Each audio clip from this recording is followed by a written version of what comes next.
Hello, viewers, and welcome to the latest GA Huddle.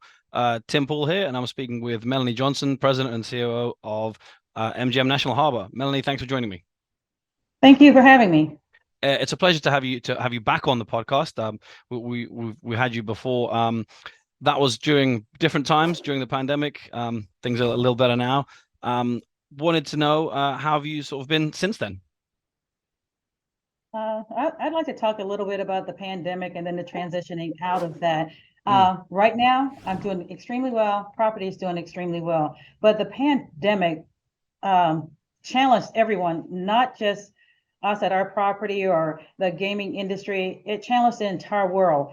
And we had to rethink how we did business. We had to think about our labor model. We had to do extra precautionary measures to ensure that our guests and our employees were safe and in an environment that was as comfortable as possible.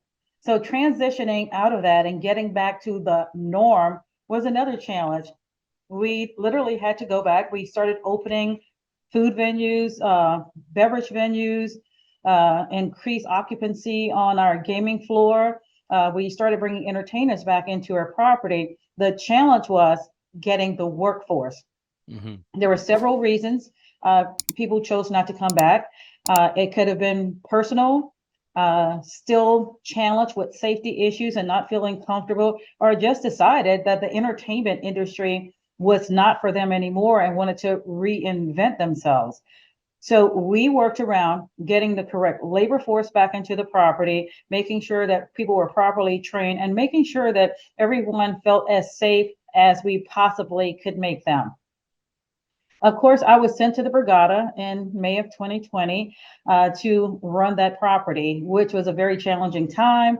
I was not familiar with Atlantic City. I had never been to the Borgata before, and reopening that property was probably one of the biggest career challenges I've had in my life. It wasn't the job itself, it was acclimating to the employee base, understanding the property, understanding the community, and also understanding the employees. I mean, the customer base. hmm Thoroughly enjoyed my time at Borgata. Beautiful property, absolutely amazing, and it is the flagship of Atlantic City. So very happy that I had the experience, but the company did offer me the opportunity to come back to MGM National Harbor, which I love.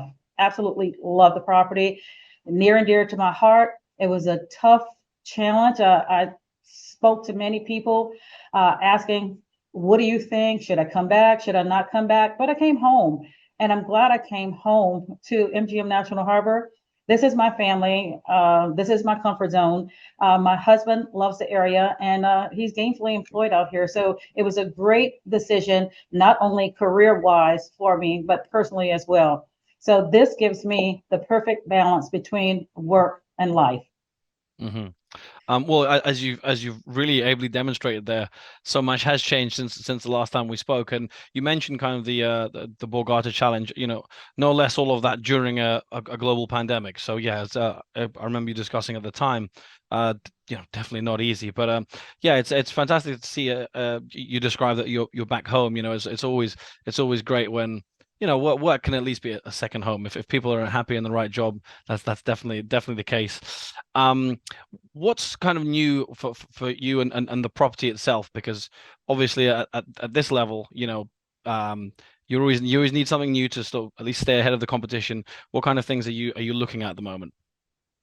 I'd like to talk about a couple of things we've done in the past 18 to 24 months as we reopen the property. Very happy to say that we expanded our gaming floor by approximately 5,000 square feet. We added another 170 slot machines on the floor.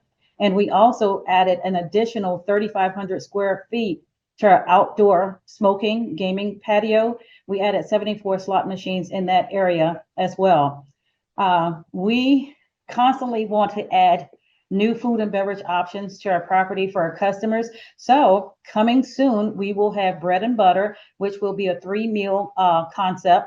Uh, we have another bread and butter at the Borgata, so we're taking that same in-house concept and moving it to MGM National Harbor. It will serve three meal periods. It will provide a hot lunch, a hot dinner, and a breakfast option for our guests as well. Very proud of that. We've also opened Diablo's Cantina, which is Mexican cuisine, and we've added a noodle bar to our property as well. What's really exciting is the headliners that we have on our property.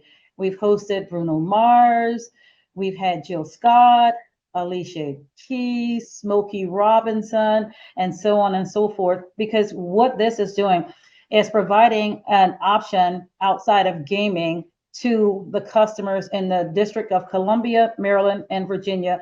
Those are the three areas that we serve. Mm-hmm. Yeah, absolutely. Hearing that focus on food and beverage and entertainment, I'm reminded of kind of obviously Las Vegas itself, um, not to mention the rest of the US, but Las Vegas. Back in the day, you'd probably have most of the revenue came from casinos. Now it's casinos are the gaming revenue is a smaller portion. In your day as kind of running the MGM National Harbor, what kind of percentage would you allocate to maybe? Do you spend most of your time looking kind of those food and beverage and entertainment options, and does the gaming actually take less of your time than it maybe once did? Well, there's two different types of gaming models. Las Vegas is more food, beverage, room night souls, and conventions. Hmm. National Harbor is a regional property, and we've got 7 regional properties, and our operating model is very different. The vast majority of our revenue is derived from slot revenue, table revenue, and poker revenue. So over 80+% of our revenue is from gaming. Hmm. And food, beverage, theater, conventions, that's ancillary revenue for us. But literally, and I don't know if you were aware of this, and for the calendar year 2022, outside of Tribal and the Las Vegas Strip, MGM National Harbor held the record #1 gross gaming revenue producers in the United States, which was a huge accomplishment for a regional property. Yeah, definitely. When it comes to the property and the how the Maryland gaming market breaks down, obviously you guys take a massive sort of market leading share of that kind of gaming landscape. Can you talk us through how that market looks in terms of the retail breakdown, and of course you've got the online breakdown as well? Right now, I would like to go and say that they're competitors in this market. There are 6 gaming operators. By far, MGM National Harbor is the #1 gaming revenue producer in the state of Maryland, which we're very proud of that. We're in a great location. Like I said, we serve the District of Columbia, Maryland, Virginia, and quite a bit of our revenue is derived from Northern Virginia, which is great for us. So I'd also like to talk about in terms of sports betting, Mhm.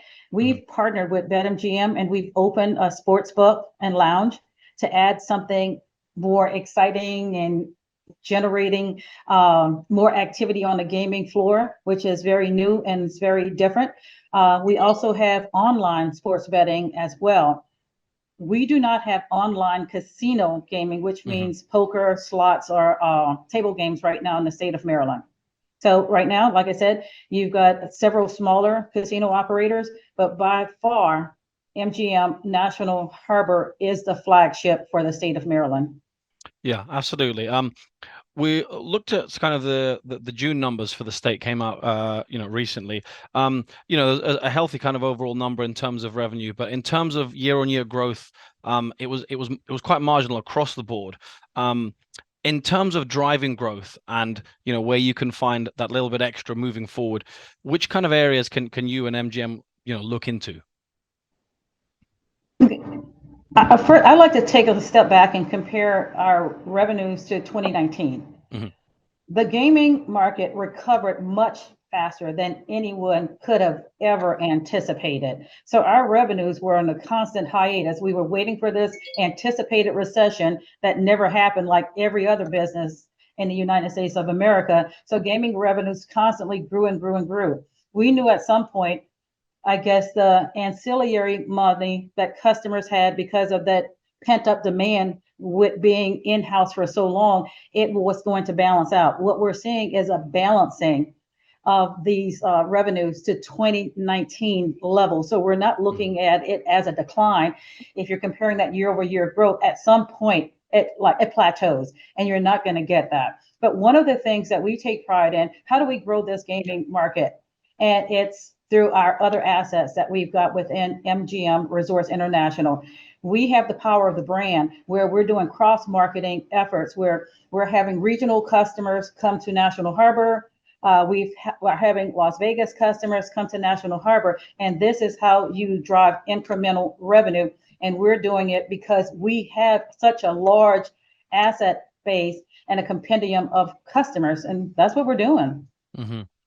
Looking ahead to the rest of the year, and I'm looking perhaps into 2024. I know you mentioned a few things already in terms of the kind of the new F&B options and things like that. But what's on the horizon in terms of maybe new ventures, or as you've said, even just maintaining the kind of the levels that you are at the moment? Right now, we're leveling out because we did, like I said, there was two massive multi-million dollar expansions that we've done on the property to grow our market share. But on the horizon, we're looking at investing not only in our employee base through educational programs, but we're also looking at investing more in our community, where we're spending with the minority business enterprises or the small business, the woman-owned, the disadvantaged, or the veteran-owned businesses. And we're also looking at volunteerism and charitable contributions for our neighbors. We want to be a good neighbor wherever we operate. We want to make sure that we improve the community. We want it to be better than when we first got here, and part of that is through giving money, volunteer hours, education programs, having my leadership team become board members on certain boards in this community where we live. Mm-hmm. Well, Melonie, thank you very much for everything you've said so far and for your time. Best of luck for the property and for the rest of the year and beyond. And yeah, it was a pleasure to speak with you again. I'm sure we'll catch up again in the future. All right, thank you so much. Thank you.